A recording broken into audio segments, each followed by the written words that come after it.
Yadagirigutta Lakshmi Narasimhaswamy ఆనగా మాటిస్తున్న 15 August లోపల రైతులకు 2 లక్షల రూపాయలు రుణమాఫీ చేస్తా.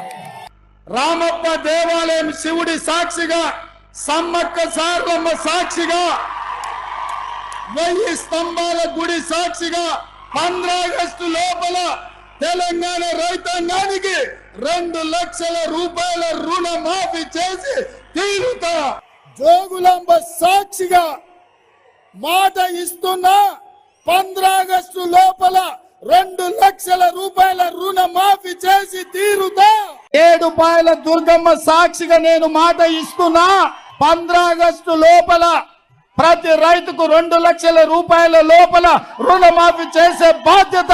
బాసర సరస్వతి మందిరం మీద ఒట్టే చెప్తున్నా 15 ఆగస్టు లోపల రైతాంగానికి 2 లక్షల రూపాయల రుణమాఫీ చేస్తుంది మా ప్రభుత్వం. కొమరవెల్లి మల్లన్న సాక్షిగా 15 ఆగస్టు లోపల ఈ రాష్ట్రంలో ఉన్న రైతులకందరికి 2 లక్షల రూపాయల రుణమాఫీ చేసి ఈ తెలంగాణ రైతాంగాన్ని ఆదుకునే బాధ్యత నాది. జూబ్లీహిల్స్ లో ఉన్న పెద్దమ్మ సాక్షిగా నేను మీకు మాట ఇస్తున్నా 15 ఆగస్టు లోపల రుణమాఫీ చేసి తీరుతా.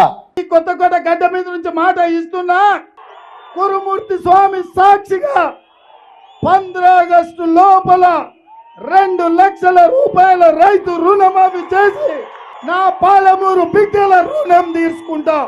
ఆర్మూర్ సుద్దులగుట్ట సాక్షిగా 15 ఆగస్టు లోపల 2 లక్షల రూపాయల రుణమాఫీ చేసి తీరుతా.